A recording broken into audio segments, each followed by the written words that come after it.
അപ്പോൾ രാവിലെ തന്നെ ഡെയിലി റൊട്ടീൻസിലോട്ട് കടക്കുകയാണ് കേട്ടോ. ഇപ്പം മണി ഏകദേശം 5:30 ആയിട്ടുണ്ട്.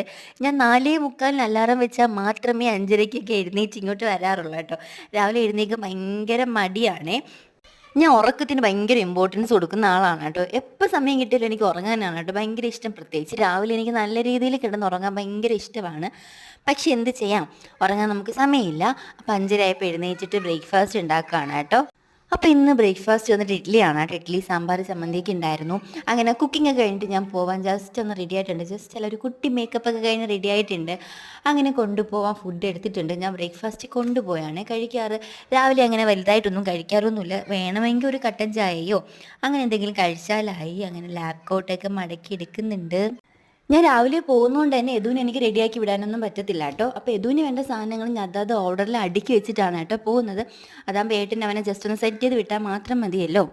അങ്ങനെ ഈവനിങ് ആയപ്പോഴത്തേക്കും ഞാനും ഏട്ടനും കൂടെ പോയിട്ട് യദുവിനെ പിക്ക് ചെയ്തുകൊണ്ട് വന്നിട്ടുണ്ടായിരുന്നു സ്കൂളിൽ നിന്ന്. അങ്ങനെ വൈകുന്നേരത്തെ കുറച്ച് കലാപരിപാടികളൊക്കെ കഴിഞ്ഞിട്ട് ഇരുന്നപ്പോഴാണ് കേട്ടോ താഴത്തെ അമ്മാമ്മ വിളിക്കുന്നത്. അവിടെ നിറയെ കാരയ്ക്ക ഉണ്ടായിട്ടുണ്ടായിരുന്നു ഇപ്രാവശ്യം. മരം നിറച്ച് കാരയ്ക്കയാണ് കേട്ടോ. അപ്പോൾ അമ്മാമ്മ വിളിച്ചിട്ടുണ്ടായിരുന്നു അത് പറിക്കാൻ വേണ്ടിയിട്ട്. അങ്ങനെ ഞാനും ഏട്ടനും യദുവും കൂടെ പോയിട്ട് ഒരുപാട് കാരയ്ക്ക പറിച്ചിട്ടുണ്ടായിരുന്നു കേട്ടോ.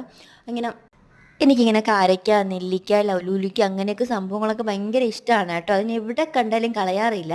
അങ്ങനെ വീട്ടിൽ അമ്മയുടെ കൈ കൊണ്ടുകൊടുത്തപ്പോഴത്തേക്കും അമ്മ അതിങ്ങനെ കുഞ്ഞായിട്ട് ഇങ്ങനെ കീറിയിട്ട് വേവിക്കാൻ പോവുകയാണ്. അങ്ങനെ വൈകുന്നേരം ആയപ്പോഴത്തേക്കും ആദർശേട്ടനും അഭിയൊക്കെ വന്നിട്ടുണ്ടായിരുന്നു. അങ്ങനെ അവർ ചൂണ്ടയിടാൻ പോയി. ഈവനിങ് ആയപ്പോഴത്തേക്കും ഞങ്ങൾ ജസ്റ്റ് ഒന്ന് കോളത്തോട്ട് പോയി. അപ്പോൾ പാനിപ്പൂരി കഴിക്കാൻ വേണ്ടിയിട്ടാണ് കേട്ടോ പോയത്. അപ്പോൾ അവിടെ എന്തായി 2 ചേട്ടന്മാരെ കണ്ടു കേട്ടോ. പാനിപ്പൂരി ആയിരിക്കും എന്ന് വിചാരിച്ചിട്ടാണ് ചെന്നത്. അപ്പോൾ അത് നമ്മുടെ മോമോസ് കേട്ടോ, ഫ്രൈഡ് മോമോസും സ്റ്റീംഡ് മോമോസും ഉണ്ടായിരുന്നു. അപ്പോൾ അവൾ ഫ്രൈഡ് മോമോസും ഞാൻ സ്റ്റീംഡ് മോമോസാണ് കേട്ടോ വാങ്ങിച്ചത്. പക്ഷേ സ്റ്റീംഡിനെ കാട്ടി ഫ്രൈ ആയിരുന്നു കേട്ടോ കൂടുതൽ ടേസ്റ്റ് ഉണ്ടായിരുന്നത്. ഞാൻ മുമ്പ് കോവളത്ത് പോയപ്പോഴത്തേക്ക് ഇതൊന്നും കണ്ടിട്ടില്ല. ഫസ്റ്റ് ടൈം ആയിട്ടാണ് കേട്ടോ കോവളത്ത് പോയിട്ട് മോമോസ് കഴിക്കുന്നത്. ഇത് എത്ര നാളായി ഇവിടെ തുടങ്ങിയിട്ടൊന്നും എനിക്കറിയില്ല. പക്ഷെ നല്ല ടേസ്റ്റ് ഉണ്ടായിരുന്നു. സത്യം പറയാലോ, മോമോസിന് ഇത്ര ടേസ്റ്റ് ഉണ്ടെന്ന് ഞാൻ ആദ്യമായിട്ടാണ് കേട്ടോ കഴിക്കുന്നത്. പക്ഷെ ഞാൻ ആദ്യമായിട്ട് കഴിച്ചത് കൊണ്ടാണോ എന്ന് എനിക്കറിയില്ല. എനിക്ക് ഭയങ്കരമായിട്ട് ഇഷ്ടപ്പെട്ടിട്ടുണ്ടായിരുന്നു. അപ്പോൾ ഞാൻ അവൾക്കൊരു സ്റ്റീംഡ് കൊടുത്തിട്ട് ഞാൻ ഒരു ഫ്രൈഡ് വാങ്ങിച്ച് കഴിച്ചു. അപ്പോഴാണ് കേട്ടോ എനിക്ക് സ്റ്റീംഡിനെ കാട്ടി ഫ്രൈ ആണ് ഇഷ്ടപ്പെട്ടത്. അത് വാങ്ങിച്ചാൽ മതിയായിരുന്നു. പക്ഷേ ഞാൻ ഒരു 20 രൂപ ലാഭിക്കാൻ വേണ്ടിയിട്ടാണ് കേട്ടോ അത് സ്റ്റീംഡ് പറഞ്ഞത്.